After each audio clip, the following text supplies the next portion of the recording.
anak-anak Mem Ita semuanya? Bagaimana kabarnya pagi ini? Puji Tuhan, kita masih dalam keadaan sehat. Puji Tuhan, kita dapat bertemu kembali dalam pembelajaran daring kita pagi ini. Ya anak-anak ya. Kita akan melanjutkan materi pembelajaran kita, yaitu tema 2, subtema 1, pembelajaran 1. Tema 2, subtema 1, pembelajaran 1. Ayo, Mem Ita tunjukkan gambar seperti yang ada di layar.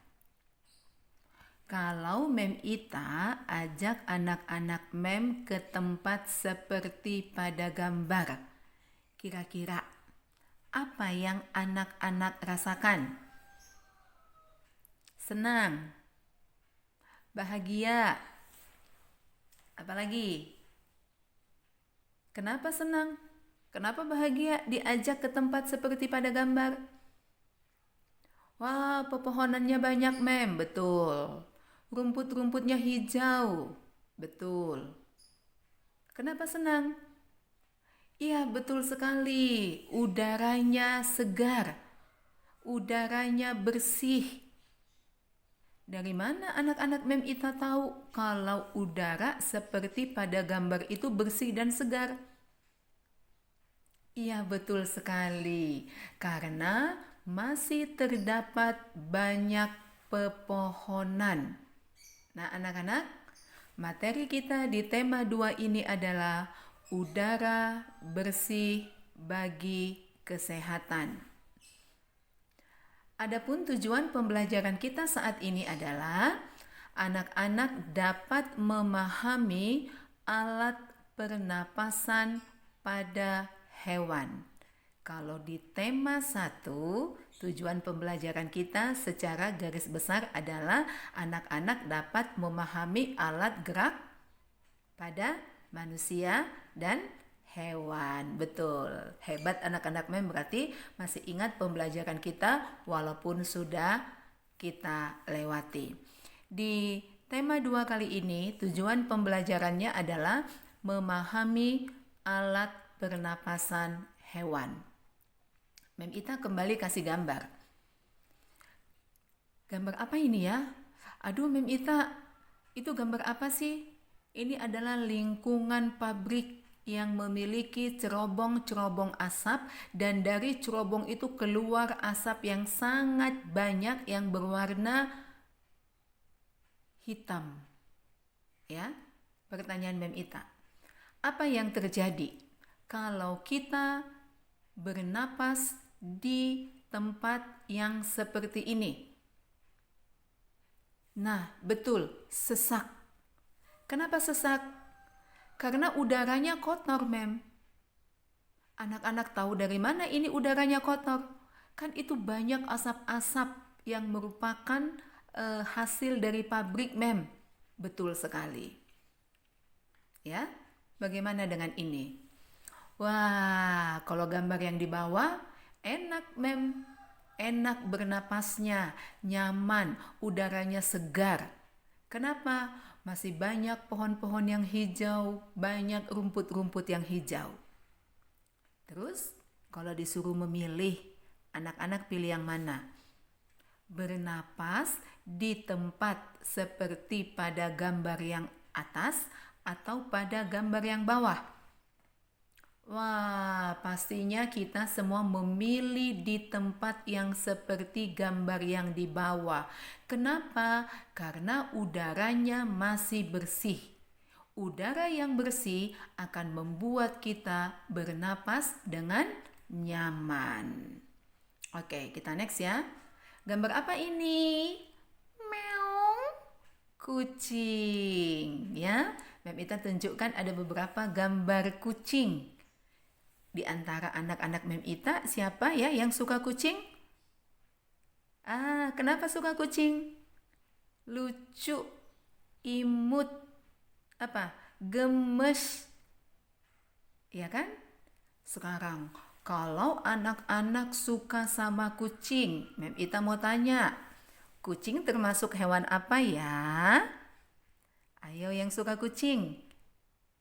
Anak-anak, apa jawabannya? Kucing termasuk hewan apa ya? Ya, betul sekali. Anak-anak Mem Ita pintar. Kucing termasuk hewan mamalia. Masih ingat kata kunci hewan mamalia? Hewan yang menyusui. Betul sekali. Kenapa kucing termasuk hewan mamalia?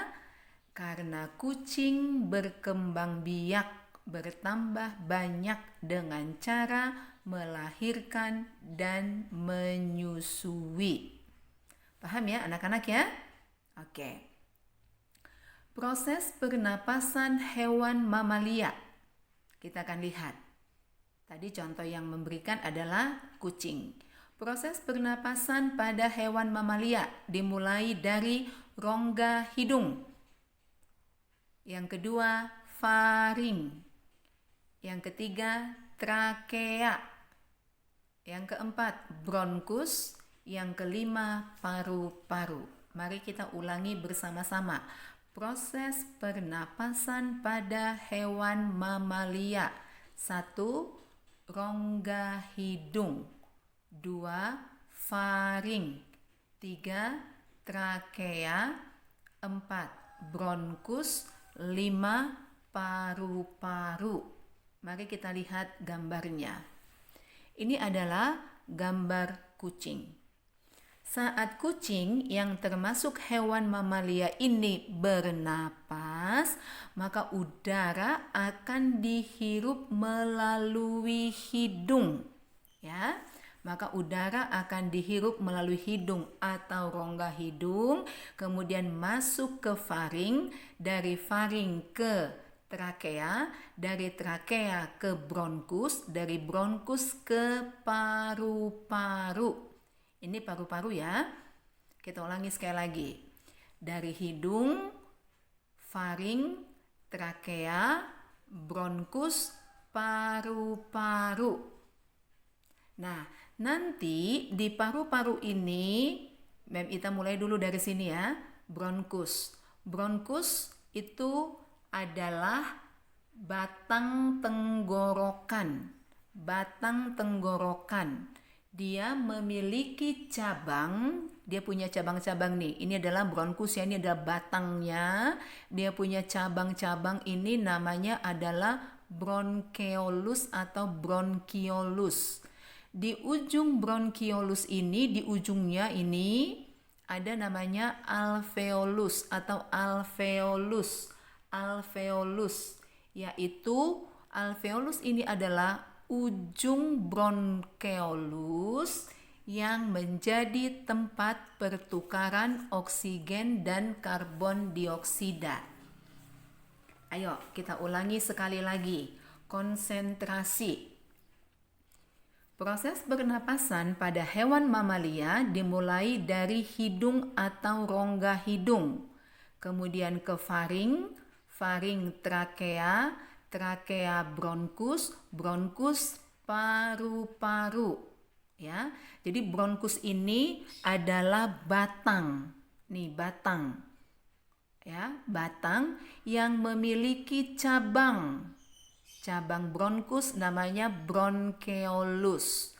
Di ujung bronkeolus, di ujung-ujung bronkeolus ini ada alveolus sebagai tempat pertukaran oksigen dan karbon dioksida.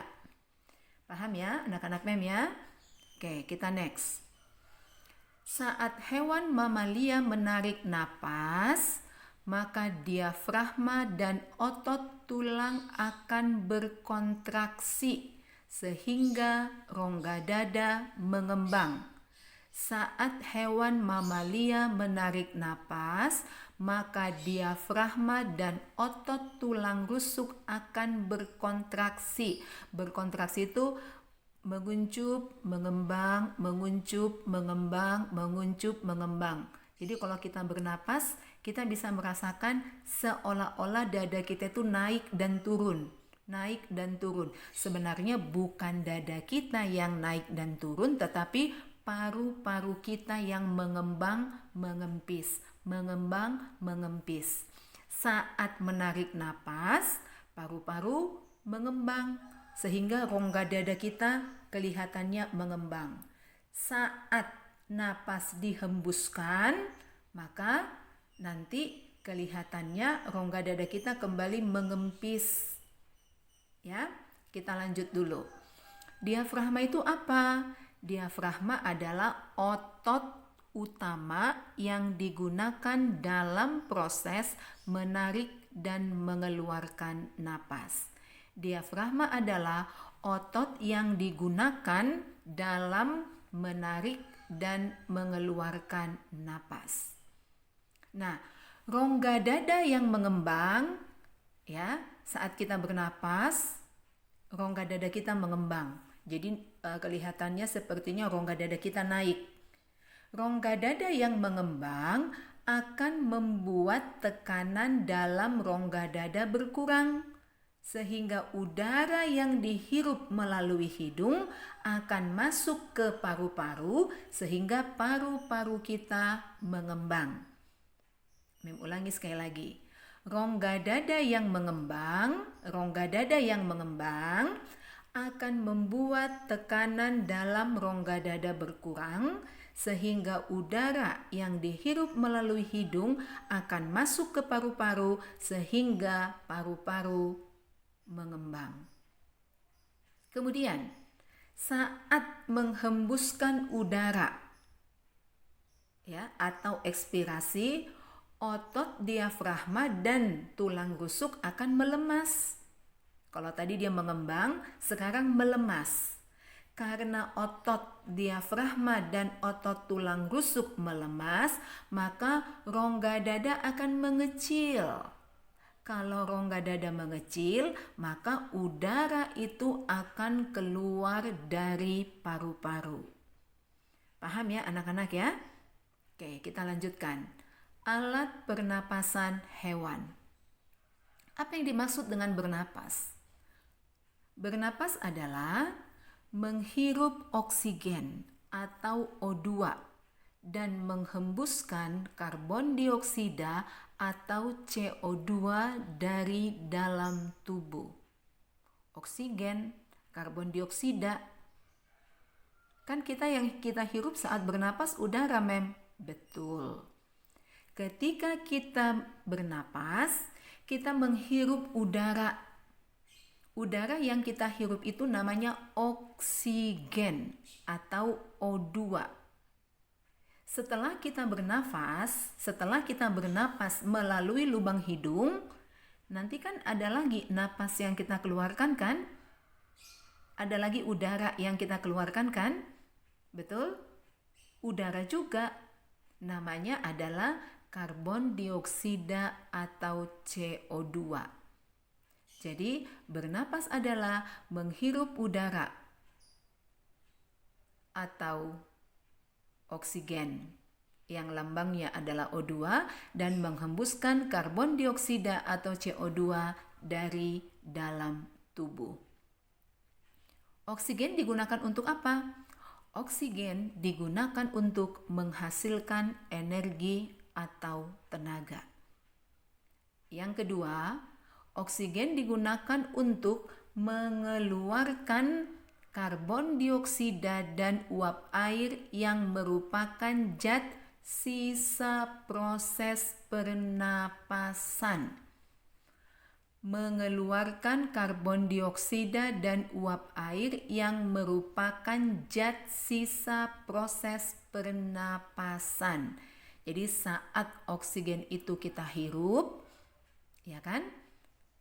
Ada sisanya. Itulah yang kita keluarkan yang disebut dengan karbon dioksida. Kita lanjut. Sistem pernapasan pada mamalia. Pernapasan hewan mamalia sama dengan manusia. Dimulai dari mana? Hidung, bronkus, terakhir di paru-paru. Kita lanjut. Di paru-paru terdapat alveolus. Tadi Mem Ita sudah kasih gambar di awal, ya. Di paru-paru terdapat alveolus yang bentuknya gelembung-gelembung. Bentuknya gelembung-gelembung. Di dinding alveolus berhimpit dengan dinding pembuluh kapiler darah.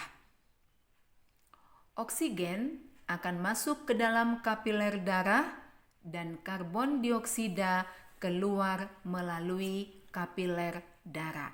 Jadi anak-anak tolong dipahami, saat kita bernapas, hirup oksigen masuk ke dalam tubuh melalui hidung, kemudian bronkus, paru-paru. Nah, di paru-paru itu nanti ada tadi yang disebut dengan apa? Ada yang disebut dengan bronkiolus atau cabang paru-paru. Kalau pada manusia nanti cabangnya ada 2. Satu cabang menuju ke paru-paru kanan, satu cabang menuju ke paru-paru kiri. Namanya adalah bronkiolus. Di ujung bronkiolus tadi ada apa? Di ujung bronkiolus tadi ada apa? Ada alveolus atau gelembung paru-paru, tempat pertukaran oksigen dan karbon dioksida. Mari kita lihat. Ini pada manusia. Ya. Rongga hidung. Dimulai dari rongga hidung bernapas. Kemudian kemana? Faring. Dari faring kemana? Trakea. Ya, dari trakea kemana? Bronkus. Nih, bronkus. Bronkus punya 2 cabang. Ya, bronkus punya 2 cabang. Yaitu 1 cabang ke paru-paru kiri, 1 cabang ke paru-paru kanan. Pahami anak-anak ya? Sudah? Kemudian di paru ini namanya paru-paru, ya, ini namanya paru-paru. Paru-paru kiri dan paru-paru kanan. Bronkus punya 2 cabang, yaitu namanya bronkiolus. 1 cabang ke paru-paru kiri, 1 cabang ke paru-paru kanan. Jadi bronkiolus, ya. Bronkus punya cabang namanya bronkiolus, ada cabang-cabangnya. Nah, di ujung dari bronkiolus, cari bronkiolus ini. Di ujung dari bronkiolus ada alveolus, ini ya, ini sudah diperbesar. Ini adalah bronkiolus. Di ujungnya bronkiolus itu ada alveolus. Ada tempat pertukaran antara oksigen dan karbon dioksida. Bentuknya gelembung-gelembung. Nah, paru-paru kita ini dia dibungkus oleh selaput, namanya adalah pleura. Paru-paru kita ini dibungkus oleh selaput tipis, namanya pleura. Nah, inilah yang dimaksud tadi dengan diafragma. Ya, ini yang dimaksud tadi dengan diafragma. Kita lanjut. Sekarang sistem pernapasan pada burung. Yang pertama tadi mamalia. Sistem pernapasan pada burung atau aves. Udara saat burung bernafas, udara masuk melalui lubang hidung, kemudian masuk ke batang tenggorok, cabang batang tenggorok, terakhir ke paru-paru. Di alveolus terjadi pertukaran gas. Sama ya, di alveolus terjadi pertukaran gas. Gas apa? Oksigen dan karbon dioksida. Di bagian bawah trakea pada burung terdapat siring atau alat suara. Jadi kenapa sih burung itu bisa berkicau? Karena di bawah trakea burung ada siring. Nanti Mem Ita tunjukkan gambarnya. Siring atau alat suara. Alat pernapasan burung apa? Pundi-pundi udara. Ternyata anak-anak, burung itu memiliki 9 pundi-pundi udara. Pundi-pundi itu kantong. Jadi burung itu, alat pernapasan burung adalah pundi-pundi atau kantong-kantong udara. Di tubuh burung ada 9 pundi-pundi atau kantong udara. Apa fungsi pundi-pundi udara pada burung? Yang pertama adalah membantu pernapasan burung pada waktu terbang.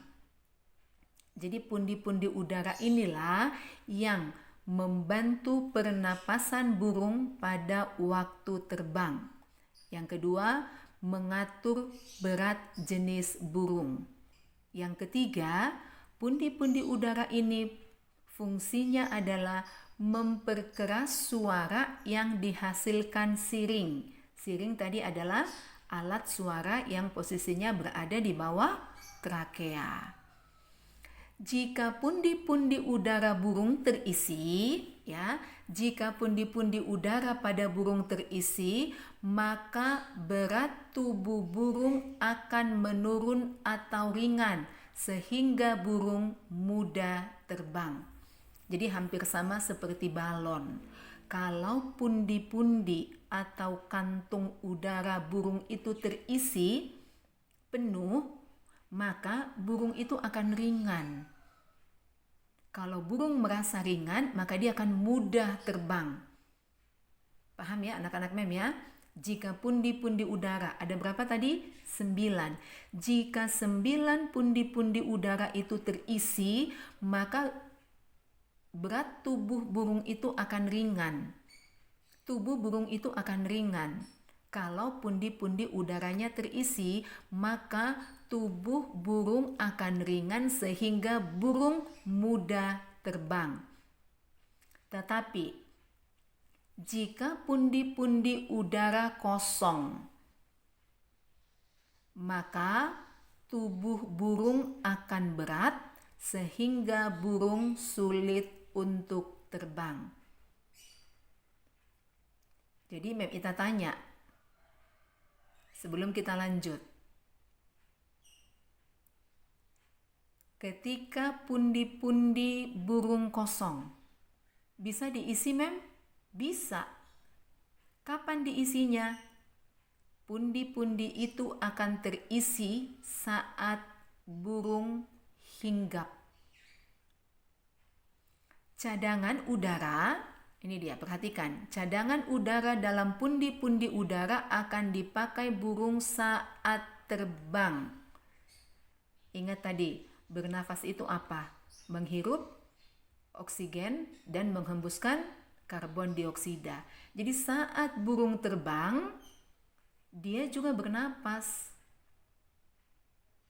Tetapi udara yang dia pakai adalah udara yang sudah disimpan di dalam pundi-pundi udara.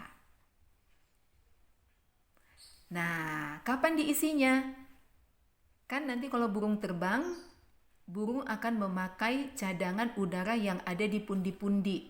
Kalau udara yang di pundi-pundi itu dipakai, itu kan akan habis. Nah, biasanya burung itu sudah paham, sudah mengerti kira-kira kapan nih pundi-pundi udaranya sudah mulai habis. Saat itu terjadi, maka burung akan hinggap dan tidak mengepakkan sayapnya. Disitulah burung akan mengisi kembali pundi-pundi udaranya. Ini dia, perhatikan ya. Ini ketika burung bernapas, udara ya melalui hidung, kemudian trakea ke paru-paru, ini ada kantong udara. Nah, saat burung hinggap, ini diisi sehingga ini akan mengembang. Ya, ini akan mengembang. Saat ini mengembang, tubuh burung akan ringan sehingga dia mudah terbang. Saat burung terbang, udara di kantong inilah yang dipakai. Ya, udara di kantong inilah yang dipakai. Ini bisa diisi lagi, Mem? Bisa. Kapan diisi? Burung akan paham kapan udara di kantongnya itu mulai habis. Saat burung merasa udara di kantong atau pundi-pundi udaranya mulai habis, maka burung akan hinggap, tidak mengepakkan sayap. Nah, disitulah pundi-pundi atau kantong-kantong udara itu akan diisi kembali. Paham ya anak-anak ya? Oke, kita lanjut yang ketiga. Sistem pernapasan pada reptil. Yang pertama tadi apa? Mamalia. Yang kedua, burung. Yang ketiga, reptil. Sistem pernapasan pada reptil dimulai dari lubang hidung, batang tenggorok, dan paru-paru. Kita ambil contohnya adalah buaya. Anak-anak tahu buaya kan? Nah, buaya dia memiliki katup pada lubang hidung, batang tenggorok, dan kerongkongan. Anak-anak pernah lihat buaya tidak? Ketika dia di dalam air, dia tenggelamkan semua tubuhnya di dalam air. Terus buayanya bernapas? Enggak, men. Bernapas. Kita perhatikan. Lihat ya. Buaya memiliki katup pada lubang hidung, batang tenggorok, dan kerongkongan sehingga pada waktu berendam atau menyelam, air tidak akan masuk ke saluran pernapasan. Katup itu penutup. Jadi ada penutup pada lubang hidungnya. Ya, anak-anak bisa bayangkan saat kita berenang. Ya kan? Saat kita berenang, kapan kita menarik napas? Saat kepala kita keluar dari air. Kenapa? Kenapa buaya bisa berendam atau menyelam dalam air, Mem? Karena buaya memiliki katup pada lubang hidung, batang tenggorok, dan kerongkongan sehingga air tidak akan masuk ke saluran pernapasan buaya pada waktu dia berendam atau menyelam. Ini dia. Ya. Jadi ada katup, ada penutup di sini di lubang hidungnya.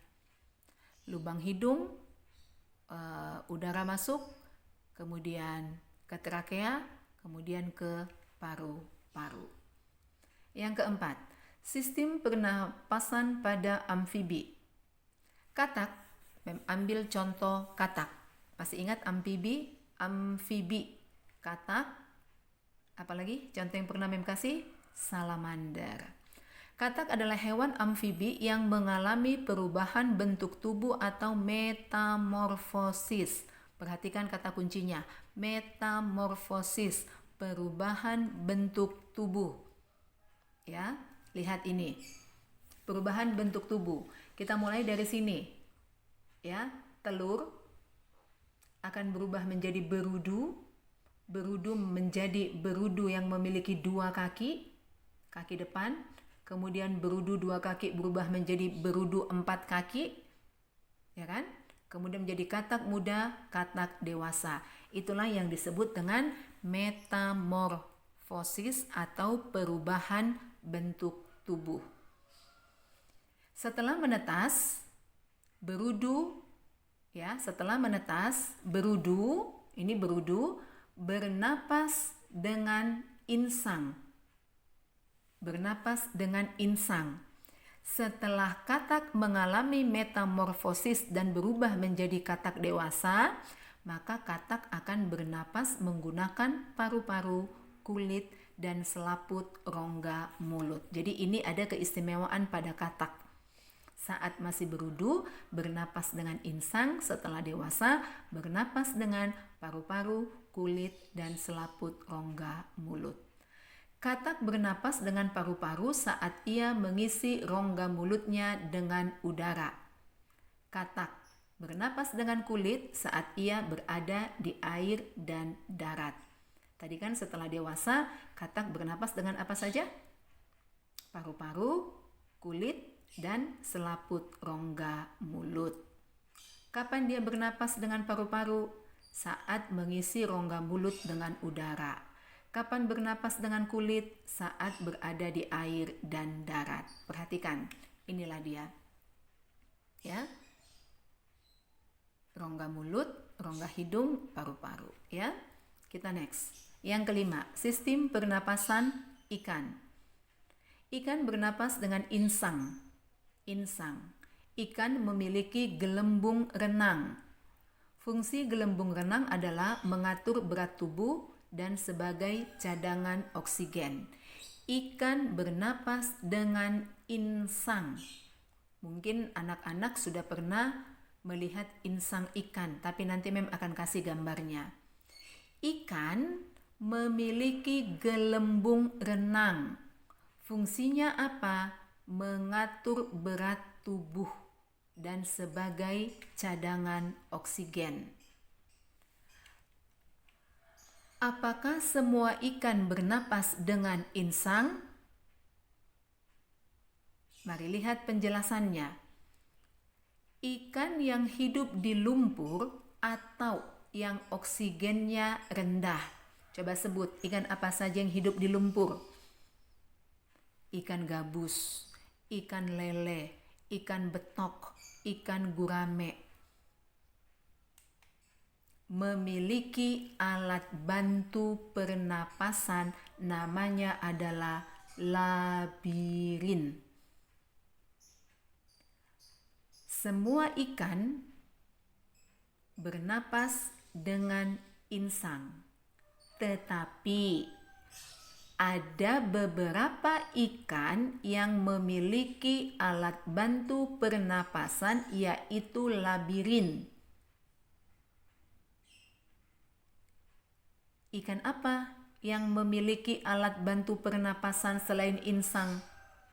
Ikan apa saja yang memiliki alat bantu pernapasan berupa labirin?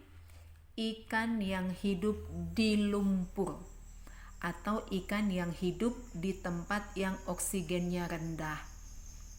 Ya kan, anak-anak tahu ikan lele kan? Tidak hanya di air dia bisa hidup, tapi di lumpur-lumpur juga.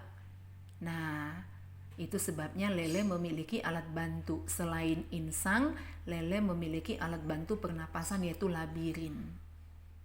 Yuk, mari kita lihat. Nah, ini adalah insang. Ya kan? Nih, insang. Nanti di dalam insang itu ada yang disebut dengan rigi-rigi insang. Ada lembaran insang dan ini ada tutup insang, ini tutupnya. Makanya nanti kalau anak-anak punya kesempatan untuk melihat ikan saat berenang, perhatikan ini tutup insang itu akan membuka, menutup, membuka, menutup. Yang keenam, sistem pernapasan serangga atau insekta. Umumnya serangga bernapas menggunakan trakea, yaitu anyaman-anyaman tabung yang bercabang-cabang ke seluruh bagian tubuh. Trakea berupa anyaman-anyaman tabung yang bercabang-cabang ke seluruh bagian tubuh. Trakea bermuara berujung di stigma atau spirakel. Fungsi stigma atau spirakel adalah sebagai jalan keluar masuknya udara pernapasan. Ingat, kita kembali sebentar. Serangga bernapas menggunakan trakea. Trakea bentuknya seperti anyaman-anyaman tabung yang bercabang-cabang ke seluruh bagian tubuh. Di mana bermuaranya trakea? Di stigma atau spirakel. Apa fungsinya stigma atau spirakel? Jalan keluar masuknya udara pernapasan. Anak-anak tahu serangga darahnya merah atau tidak? Tidak. Darah serangga tidak mengandung hemoglobin sehingga tidak dapat mengikat oksigen. Itulah sebabnya darah serangga tidak berwarna merah. Mungkin anak-anak pernah melihat capung, ya. Waktu itu di PAC banyak capung. Anak-anak ambil. Kemudian ada yang melihat capungnya terluka, sayapnya patah. Tapi kok tidak berdarah ya, Mem? Kenapa? Darah serangga tidak berwarna merah. Karena darahnya tidak mengandung hemoglobin. hemoglobin, sel darah merah. Yang ketujuh, sistem pernapasan pada kalajengking dan laba-laba, yaitu paru-paru buku. Paru-paru buku yang terletak di sisi tubuh bagian bawah, berupa 2 buah kantung yang terdiri dari lipatan seperti daun sebanyak 15-20 lembar. Yang kedelapan, sistem pernapasan udang-udangan atau krustasea. Udang-udangan atau krustasea. Udang-udangan atau krustasea bernapas dengan insang. Tetapi jumlah insangnya tergantung dari jenis dan habitatnya. Jika kemampuan hidup udang-udangan di darat meningkat, maka jumlah insangnya akan menyusut atau berkurang. Ya, udang-udangan atau krustasea bernapas dengan insang, jumlah insangnya tergantung dari jenis dan habitatnya. Jika kemampuannya hidup di darat meningkat, maka jumlah insangnya akan mengalami penyusutan. Yang kesembilan, sistem pernapasan cacing tanah atau vermes. Cacing tanah bernapas dengan kulit. Ya, bernapas dengan kulit. Itulah sebabnya kulit cacing tanah itu biasanya berlendir. Anak-anak pernah lihat cacing tanah? Iya, kulitnya berlendir kan? Nah, apa manfaat lendir itu? Manfaatnya adalah untuk menjaga kulitnya tetap lembab atau basah karena cacing tanah bernapas dengan kulit. Yang ke-10, sistem pernapasan protozoa. Protozoa adalah hewan bersel satu.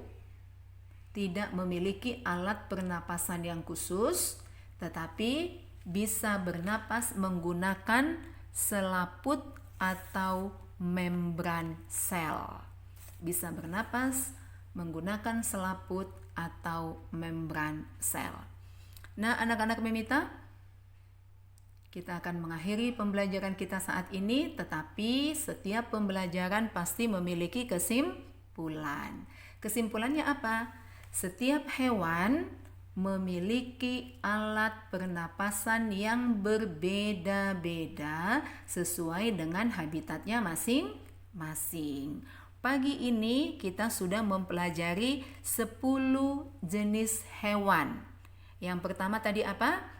Mamalia, bernapas dengan paru-paru. Yang kedua, ayo siapa yang masih ingat?